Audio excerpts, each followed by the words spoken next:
नमस्कार फ्रेंड्स, हम लोग आज देखते हैं प्रैक्टिस नंबर 18 जो कि रेलवे प्रैक्टिस सेट सीरीज चल रही है। इसमें हम लोग रेलवे एग्जाम्स में आए हुए जितने भी पेपर्स होते हैं जैसे RRB, NTPC, railway group D, इन सब में आए हुए सवालों की हम लोग मैथ की प्रैक्टिस सेट लगा रहे हैं। ठीक है, चलिए देखते हैं हमारा आज पहला प्रश्न क्या है। सारे प्रैक्टिस सेट आपको प्ले लिस्ट में जाके मिल जाएंगे। देखिए पहला प्रश्न क्या है। एक बस अपनी निर्धारित समय से 60 मिनट देरी से रवाना होती है, लेकिन 150 किलोमीटर दूर स्थित अपने गंतव्य तक समय पर पहुंचने के लिए उसकी सामान्य चाल से 5 किलोमीटर प्रति घंटा की वृद्धि की जाती है। बस की सामान्य चाल कितनी है?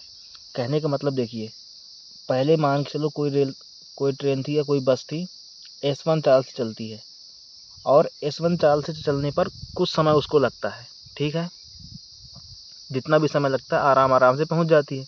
लेकिन आज क्या हुआ कि वो S2 चाल से चली। ठीक है, S2 चाल से चली और वो 60 मिनट देरी से पहुंची नहीं, देरी से रवाना हुई, तो समय उसको कम देना पड़ा, तो आज उसको स्पीड बढ़ानी पड़ी। तो इसकी वजह से पूछा जा रहा है कि 150 किलोमीटर दूरी उसको जाना है। पहले चलती थी S1 चाल से, आज चली है S2 चाल से। लेकिन पहले चलती थी T1 समय तक, आज चली है T2 समय तक। तो कहा जा रहा है कि उसकी सामान्य चाल कितनी है। ठीक है, तो आपने सूत्र पढ़ा है ना, D बराबर, जब दो चालें दिया हो एक ही वस्तु की, तो S1 गुणे S2 बटे में डिफरेंस ऑफ S1 S2, ठीक है, गुणे में डेल्टा टी मतलब उनके बीच का गैप कितना हुआ। आज अगर स्पीड कम कर दिया तो कल से ज़्यादा समय लगेगा, कल से स्पीड अगर आज बढ़ा दिया तो कल की अपेक्षा समय कम लगेगा। तो कितना समय कम ज़्यादा लगता है, that is called delta T. Okay, now where देखो यहाँ पे डी दे रखा है, डी कितना दिया है, 150 किलोमीटर। तो 150 किलोमीटर डिस्टेंस को चलना है। ठीक, S1 मान लेते हैं पहले दिन वो S1 चाल से चली होगी, ठीक, या X चाल से चली है, गुणे S2 क्या है। अब उसने क्या किया, उसकी सामान्य चाल से 5 किलोमीटर प्रति घंटा की वृद्धि कर दी।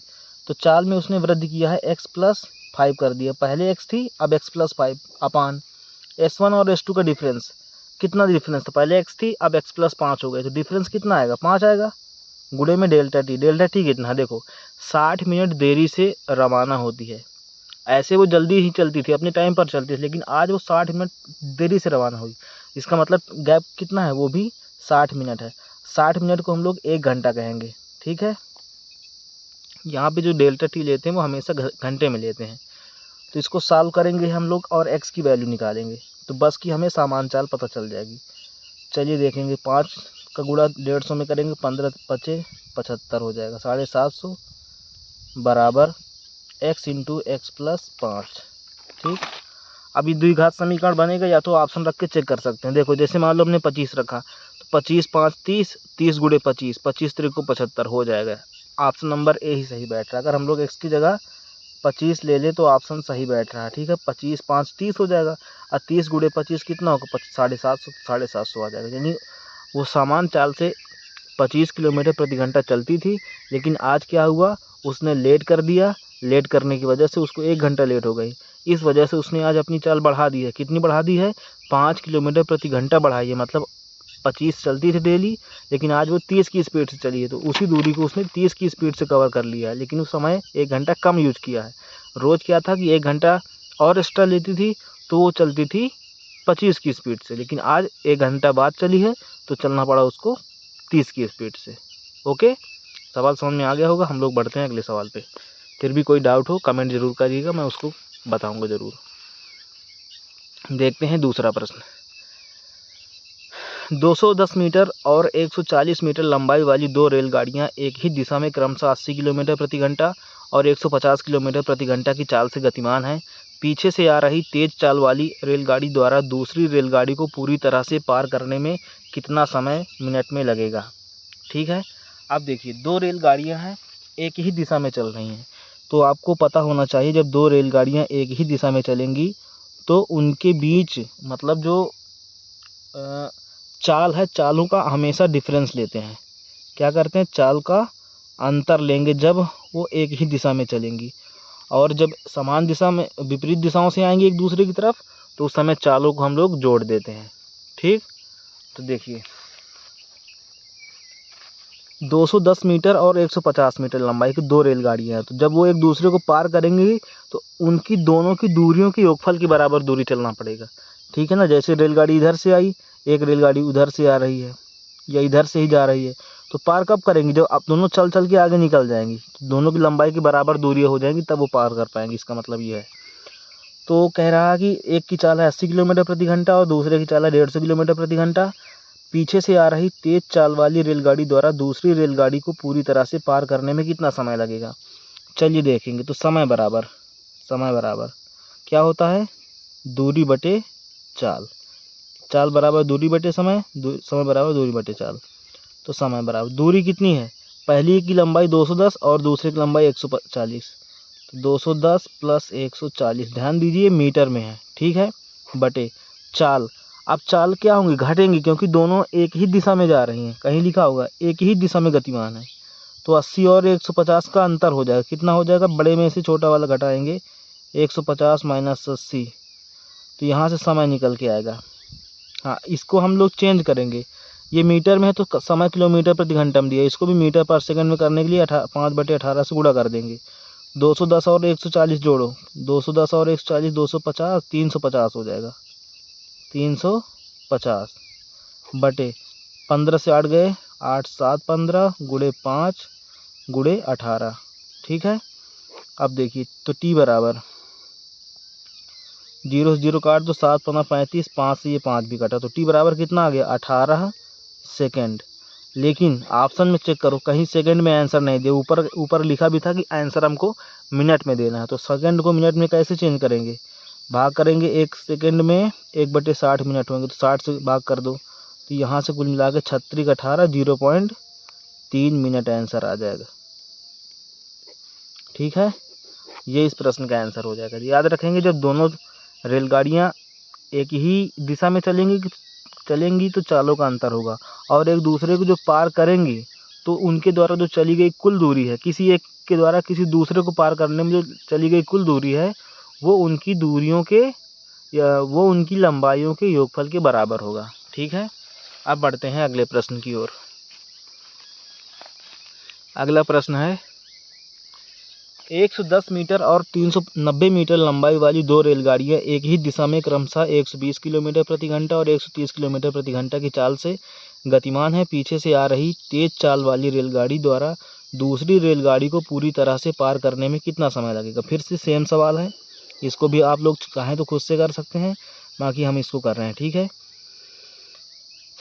तो समय बराबर हमसे वही पूछा, समय बराबर क्या होगा? दूरी बटे चाल। दूरी कितनी है? दोनों को एक ही डायरेक्शन में जा रही हैं, दोनों को एक दूसरे को एक बड़ी मतलब फास्ट वाली को धीमे वाली को पार करना। तो पार करने में जो दूरी चलेगी वो अपनी भी दूरी चलेगी प्लस उसकी भी दूरी चलना पड़ेगा दूसरे वाले की। तो यही कहना है कि दोनों की दूरियों का योगफल हो जाएगा 190 प्लस 350। ये मीटर में है, इसको ध्यान रखेंगे। समय बराबर दूरी बटे चाल। चालों का क्या हो जाएगा बताओ? चालों का एक ही दिशा में है तो चालें क्या होंगी? घटेंगी। अभी बताया हमने, चालों का अंतर 130 और 120 का अंतर करेंगे, तो 130 माइनस 120। अब चूंकि चाल का हम दिया किलोमीटर प्रति घंटा, तो हमको इसको मीटर प्रति सेकंड में चेंज करना होगा। तो यहाँ से देखेंगे तो कितना आएगा? 150, 390 और 110 कितना हो जाएगा? 500 बटे यहाँ पे आया 10 गुणे 5, ये 18 ऊपर चला जाएगा। 5 दहाम में 50, 100 हो गया, 0 से 0 कट गया, 18 दहाम में 180, 180 सेकेंड, है ना। क्योंकि मीटर प्रति सेकंड में चेंज कर चुके हो तो समय भी सेकंड में आएगा। अब यहाँ पे सारे ऑप्शन मिनट में दे रखे हैं, तो 180 सेकंड को 60 से भाग करेंगे तो 3 मिनट आंसर आ जाएगा, ठीक। और यही हमारे प्रश्न का आंसर होगा। ऑप्शन नंबर बी सही है। आई होप आप लोग समझ पा रहे होंगे, ठीक है। अब देखते हैं हम लोग अगला सवाल, सवाल नंबर 4, ठीक। दो ट्रेनें 50 किलोमीटर प्रति घंटा और 80 किलोमीटर प्रति घंटा की चाल से विपरीत दिशाओं से आ रही हैं।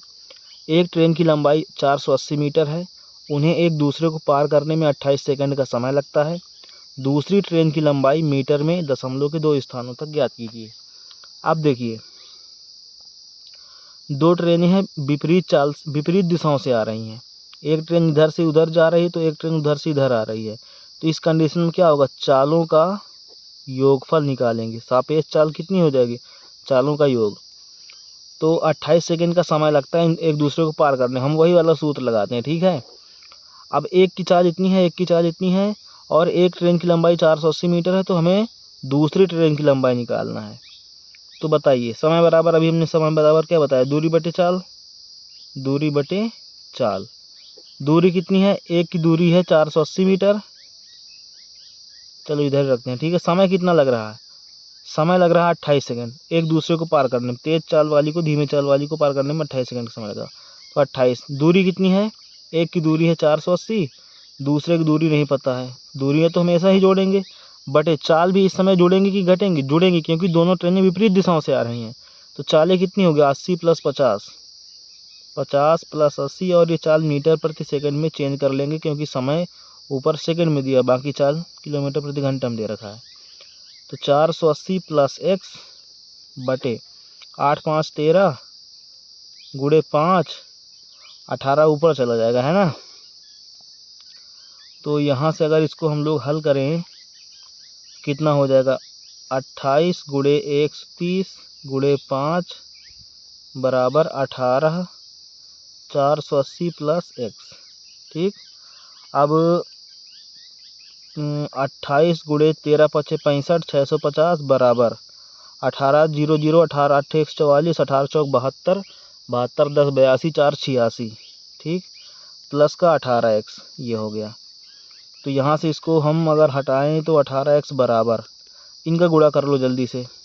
गुणा हम कहाँ करें, चलिए देखो, 650 गुणे 28 माइनस 8640, तो 18x बराबर, गुणा करो, 8 0 0, 8 5 40, 8 6 48, 4 52। अगला 2 से काटो, 2 0 0, 2 5 10, 2 6 12, 1 13, ठीक।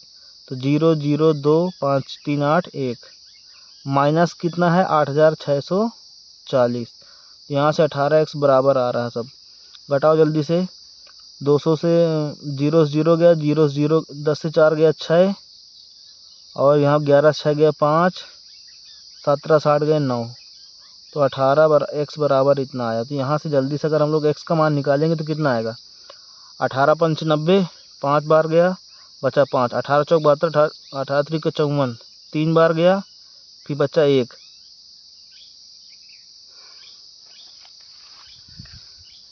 18,200 आएगा। 8,640 घटाएंगे तो 9,000 इतना बचेगा। 18 5 90, 5, 18 3 54 2, 18 1 कम 18, फिर 18 कम 18, 18 कम, तो यानी x बराबर 531.11 आंसर आएगा। ये x क्या है, दूसरी वाली ट्रेन की लंबाई है, ठीक है। ये हमारे प्रश्न का आंसर हो गया, ऑप्शन नंबर डी इसका आंसर है, ठीक। आई होप आप लोग समझ रहे होंगे। अगर कोई भी डाउट हो तो बताइएगा ज़रूर, मैं इसको फिर से समझाऊंगा। बढ़ते हैं अगले सवाल की ओर। अगला सवाल देखिए क्या है, लिखा 2 रेलगाड़ियाँ जिनमें से प्रत्येक 180 मीटर लंबी है, समानांतर पटरियों पर 50 किलोमीटर प्रति घंटा और 70 किलोमीटर प्रति घंटा की चाल से एक दूसरे की ओर बढ़ रही हैं। कितने सेकंड में वे एक दूसरे को पूरी तरह से पार कर जाएंगी। समझते हैं लोग बस 1 सेकेंड। 2 रेलगाड़ियाँ जिनमें प्रत्येक 180 मीटर लंबी है, समानांतर पटरियों पर 50 किलोमीटर प्रति घंटा और 70 किलोमीटर प्रति घंटा की चाल से एक दूसरे की ओर बढ़ रही हैं। कितने सेकंड में वे एक दूसरे को पूरी तरह से पार कर जाएंगे। एक दूसरे की ओर बढ़ने का मतलब दोनों एक ही दिशा में आ रही हैं। अब एक ही दिशा में आएंगी, एक ही दिशा में आने का मतलब एक दूसरे की ओर आ रही हैं, इसका मतलब दोनों की चालों को हम लोग क्या कर देंगे, जोड़ देंगे। तो समय पूछ रहा है तो समय बराबर दूरी बटे चाल, ठीक है, दूरी बटे चाल। दूरी कितनी है, प्रत्येक की लंबाई 180 है, तो 180 गुणे 180 है, हुआ, गुणे 2 कर दो, 360 हो जाएगा। चालों का जोड़ करेंगे, ठीक, योगफल करेंगे। 70 + 50, चालों को किलोमीटर प्रति घंटा में दिया है और दूरी मीटर में दिया, तो इसको भी हम मीटर प्रति सेकंड में चेंज कर लेंगे चाल को। तो यहाँ से 180 गुणे 2 गुणे 18 बटे 70 50 120 गुणे में 5, 0 से 0 कटा, 2 छक्का 12, 36 18, 18 3 को 54 बटे 5, 54/5, 5 दहम 50, 5 अट्ठे 40, 10.8 क्या इतने सेकेंड। ठीक है ना, क्योंकि चाल हम लोग मीटर प्रति सेकेंड में कन्वर्ट कर चुके हैं, तो ये सेकेंड में आ जाएगा। आई होप आपको समझ में आया होगा। बढ़ते हैं अगले सवाल पर। देखिए अगला सवाल क्या कहता है। अगला सवाल है, एक नाव की गति धारा के साथ और विपरीत दिशा में क्रमशः 12 किलोमीटर प्रति घंटा और 8 किलोमीटर प्रति घंटा है, तो धारा की गति किलोमीटर प्रति घंटा में कितनी होगी। तो ऐसे सवालों में जब भी नाव और धारा का सवाल आ जाए, ठीक है, तो हमेशा नाव की चाल या फिर व्यक्ति की चाल, जो भी तैरेगा उस पर, मतलब उसकी चाल x मानो और धारा की चाल हमेशा y मानो। इस बात को ध्यान रखो। ठीक, अब जब दोनों एक ही, मतलब जिस दिशा में धारा बहेगी, या यूँ कह दो कि धारा की अनुकूल चाल, तो धारा के अनुकूल किसकी चाल, नाव की चाल। ये हमने क्या माना, नाव की शांत जल में चाल माना है x, धारा की चाल y। लेकिन नाव को जब धारा में उतार देंगे तो दो कंडीशन बनेंगी, या तो धारा के विपरीत चले नाव, या धारा के अनुकूल चले। तो अनुकूल जब चलेगी तो धारा की ही चाल x + y हो जाएगी, उसकी नाव की चाल। और जब विपरीत चलेगी तो नाव की चाल x - y हो जाएगी। ऐसे नाव की चाल कितनी है, वो x है, किसमें, जब शांत जल है। लेकिन जैसे ही धारा में उतार देंगे, धारा के दिशा में बहाएंगे तो x + y हो जाएगी, और धारा के विपरीत बहाएंगे तो x - y। किसकी चाल, नाव की चाल। ठीक है, अब वही दे रखा है, देखो कि एक नाव की गति धारा के साथ और विपरीत दिशा में क्रमशः 12 किलोमीटर प्रति घंटा और 8 किलोमीटर प्रति घंटा है। तो धारा के साथ कितनी होती है, x + y। कितनी दिया है, 12। ठीक, विपरीत में कितनी दिया है, विपरीत में कितनी होती है, x - y। दिया कितनी है, 8। अब पूछे क्या है, धारा की गति बताओ। धारा की गति हम क्या माने, हमेशा y मानेंगे। दोनों समीकरणों को घटा दो आपस में, ये घटाया तो ये प्लस हो गया, या माइनस हो गया, घटाओ। x से x कटा, 2y बराबर 12 में 8 गए 4, तो y बराबर कितना आ जाएगा, 2। धारा गति कितनी आ गई, 2 किलोमीटर प्रति घंटा। ठीक है, ऑप्शन नंबर डी सही है। देखते हैं अगला प्रश्न। एक आदमी धारा के अनुकूल 30 किलोमीटर की दूरी तय कर सकता है और 8 घंटे में वापस आ सकता है। समझिए, एक आदमी धारा के अनुकूल 30 किलोमीटर की दूरी तय कर सकता है और 8 घंटे में वापस आ सकता है। यदि शांत जल में नाव की गति धारा की गति से 4 गुना है, तो धारा की गति बताइए।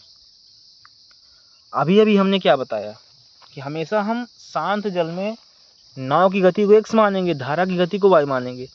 लेकिन जब धारा में कूद जाती है नाव, धारा के जब अनुकूल बहती है, तो धारा के जब अनुकूल बहने पर नाव की गति हो जाती है x + y, और धारा के विपरीत बहने पर नाव की गति हो जाती है x - y। इतनी बात समझ में आती है। अब एक आदमी धारा के अनुकूल 30 किलोमीटर की दूरी तय कर सकता है और 8 घंटे में वापस आ भी सकता है। तो एक बात बताओ, समय बराबर क्या होता है, दूरी बटे चाल। जाने का समय प्लस आने का समय, टोटल कितना दिया, 8 घंटा। तो 8 घंटा बराबर जाने में कितना समय लगता है, 30 किलोमीटर की दूरी जा रहा है। ठीक है, धारा के अनुकूल 30 किलोमीटर की दूरी तय कर रहा, तो समय बराबर दूरी बटे चाल। तो दूरी बटे चाल, जाते समय चाल कितनी हो जाएगी, x + y प्लस वापस आते समय कितनी दूरी चलेगा, उतनी ही चलेगा, क्योंकि वहाँ पर फिर वही जगह पे आ रहा है। तो 30 बटे आपकी चाल कितनी हो जाएगी नाव की, किस में, धारा के अंदर विपरीत दिशा में, x - y। तो टोटल समय, जाने का समय प्लस आने का समय किसके बराबर है, 8 घंटे के बराबर। ये जाने का समय क्या है, दूरी बटे चाल, लौटने का समय दूरी बटे चाल। चाल लौटते समय x - y, जाते समय x + y। ठीक, तो ये तो एक इक्वेशन बना। एक बात और दिया आगे, यदि शांत जल में नाव की गति धारा की गति से 4 गुना है, नाव की गति कितनी होती है, x, धारा गति कितनी होती है, y। नाव की गति धारा गति का 4 गुना है, यानी x बराबर कितना दिया है, 4y। तो धारा की गति पूछे है, धारा गति माने y का मान पूछे है। ठीक है, अब x की जगह 4y यहाँ इक्वेशन में रखो आके। 8 बराबर 30 बटे x की जगह 4y, तो 4y + y प्लस 30 बटे 4y - y। तो यहाँ से आएगा 30 बटे 4 1 5y प्लस 30 बटे 4 1 से गया 3y। तो 8 बराबर ठीक है। यहाँ से देखो, ये 3 धाम में 30, 5 छक्का 30, 6/22 प्लस 10/22, तो 8 बराबर 10 6 16/22, 8 दून 16, तो y बराबर 2, y बराबर 2 किलोमीटर प्रति घंटा। y किसकी चाल है? नाव की चाल है। नहीं, नाव की चाल नहीं, धारा की चाल है। धारा की चाल तो धारा की चाल रहेगी, ठीक है। y बराबर 2 किलोमीटर प्रति घंटा। x क्या था? नाव की चाल थी। कहाँ पे? शांत जल में। x प्लस वाई क्या है? नाव की चाल है। कहाँ पर? धारा के अनुकूल। x माइनस वाई क्या है? नाव की चाल है। कहाँ पर? धारा के विपरीत। आई बात समझ में? अगला सवाल देखिए, एक व्यक्ति धारा की दिशा में 66 किलोमीटर की दूरी 6 घंटे में और धारा के विपरीत दिशा में 72 किलोमीटर की दूरी 8 घंटे में तय कर सकता है। धारा की चाल ज्ञात करो। व्यक्ति की चाल हो, धारा की चाल, मतलब अगर व्यक्ति कूदे, नाव कूदे, बात वही होती है, ठीक है। तो वही चीज़ देखो दे रखा है कि धारा की दिशा में जाता है तो 66 किलोमीटर की दूरी 6 घंटे में तय करता है। तो चाल कितनी आएगी? चाल बराबर x प्लस वाई आएगी। कब? धारा की दिशा में। किसकी चाल? व्यक्ति की चाल, धारा के अंदर, धारा की दिशा में, ठीक है। तो चाल बराबर क्या होता है? दूरी बटे समय। 6 घंटे लगा रहा, 6 से भाग करेंगे 11, यानी x प्लस वाई का मान 11 आया। अब धारा के विपरीत जब वो तैर के आएगा तो उसको 72 किलोमीटर आना है, लेकिन वहाँ पे नहीं आया जहाँ से चला था। अब कि उसको 8 घंटे लग गए, तो 8 × 72, यानी x माइनस वाई कितना दिया है? 9, x प्लस वाई दिया है 11। हमसे पूछा धारा की चाल ज्ञात करो। धारा की चाल माने y की चाल ज्ञात करो। इक्वेशन बन चुकी, घटा लो, y से y जुड़ जाएगा, ये घट जाएगा। तो कुल मिला के हमारे पास आ गया 2y बराबर 11 में से 9 गया 2, तो यहाँ से y बराबर कितना आ गया? 1, यानी y की चाल है 1 किलोमीटर प्रति घंटा, ठीक है। ऑप्शन देखो डी दिया है, ठीक है। यानी धारा की चाल 1 किलोमीटर प्रति घंटा। अब धारा की चाल तो धारा की ही चाल रहेगी ना, वो धारा की दिशा में ही बहती है हमेशा, ठीक। अब अगला प्रश्न देखो, 9 नंबर प्रश्न, ये देखो अगला। एक व्यक्ति 11 घंटे में धारा की दिशा में 88 किलोमीटर तक और 12 घंटे में धारा की विपरीत दिशा में 72 किलोमीटर तक नाव चला सकता है। धारा की चाल क्या होगी? एक व्यक्ति 11 घंटे में धारा की दिशा में 88 किलोमीटर तक जाता है। तो अब बताओ x प्लस वाई कितना दिया है? x प्लस वाई का मतलब धारा की दिशा में व्यक्ति की चाल कितनी है? चाल बराबर दूरी बटे समय। दूरी कितनी जाती है? 88। कितने समय में? 11 घंटे में। तो 11 × 8 = 88, यानी x प्लस वाई कितना आ गया? 8 आ गया। और 12 घंटे में धारा की विपरीत दिशा में 72 किलोमीटर तक नाव चला सकता है। तो x माइनस वाई विपरीत दिशा में आ रहा है, कितना किलोमीटर जा रहा है? 72 किलोमीटर। कितने घंटे में? 12 घंटे में। तो 12 × 72, x माइनस वाई बराबर 6 आ जाएगा। धारा की चाल क्या होगी? हमसे क्या पूछा? धारा की चाल, मतलब y का मान। तो घटा दो दोनों पहले समीकरण से, ये घट जाएगा ऐसे। y से y 2y हो गया, 8 में 6 गया, 2 बचा, तो y का मान कितना आ गया? 1। यानी धारा की चाल कितनी हो जाएगी? 1 किलोमीटर प्रति घंटा। ऑप्शन नंबर सी सही है, ठीक है। कैसा भी सवाल ना समझ में आए बताना ज़रूर, हम कमेंट बॉक्स पढ़ेंगे ज़रूर और आपके आंसर को भी बताएंगे और हो सके तो वीडियो में भी बताएंगे। बढ़ते हैं अगला सवाल, लास्ट सवाल है आज का। अगर आपको यहाँ तक वीडियो पसंद आया है, सवाल समझ में आ रहे हैं, तो चैनल को सब्सक्राइब भी कर लो और अपने दोस्तों को भी बता दो। और डेली आप इस वीडियो के सेक्शन में जाइए प्लेलिस्ट में, वहाँ आपको प्लेलिस्ट में डेली की डेली आपको वीडियो मिलती रहेगी, ठीक है। 512 के 64% प्लस 215 के 46% का मान कितना है? तो 512 के 64%, 64/100 प्लस 215 के 46%, 46/100, इसका मान पूछ रहे हैं कितना है, ठीक है। अब इसको हम करें क्या? गुणा ही कर सकते हो, गुणा करो। 64 का 512 में करो, 4 दूनी 8, 4 एकम 4, 4 पंचे 20, 6 दूनी 12, 6 कम 6 2 8, 6 कम 6 1 7, 6 पंचे 30, 8, 4 2 6, 7 2 3, नीचे 100 तो दशमलव वहाँ पे आएगा, ठीक है। प्लस इसमें आओ 6 पंचे 30, 6 एकम 6 3 9, 6 दूनी 12, 4 पंचे 20, 4 एकम 4 2 6, 4 दूनी 8, 0 9 6 2 8, 8 1 9, बटे में 100 है दशमलव यहाँ पे आएगा। गुणा सही है, एक बार देखो। 6 पंचे 30, 6 एकम 6 3 9, 6 दूनी 12, 4 पंचे 20, 4 एकम 4 2 6, 4 दूनी 8, 0 9 6 2 8, 8 1 सही है। अब इसको जोड़ो, 327.68 और 98.90, इनको जोड़ो। 8 9 6 15, ये 8 7 15 1 16 और 9 2 11 1 12 3 1 4, 426.58। ऑप्शन नंबर बी सही है। ठीक है, आई होप समझ में आया होगा आपको। तो इस तरह से हमारे क्वेश्चन के सारे आंसर हो चुके हैं आज के। कल की वीडियो में हम लोग इन सवालों को देखेंगे। ठीक है, प्रैक्टिस नंबर जब 19 करेंगे। तो आई होप आप लोग ये सवाल समझे होंगे। कैसा भी सवाल रहा होगा आपको समझ में आया होगा। ना समझ में आया होगा वीडियो दोबारा देखिए, फिर समझ में आएगा। नहीं समझ में आएगा तो हमसे फिर से बताइए। ठीक है, कमेंट कीजिए। फिर से मिलते हैं हम लोग नेक्स्ट वीडियो में। तब तक लिए जय हिंद।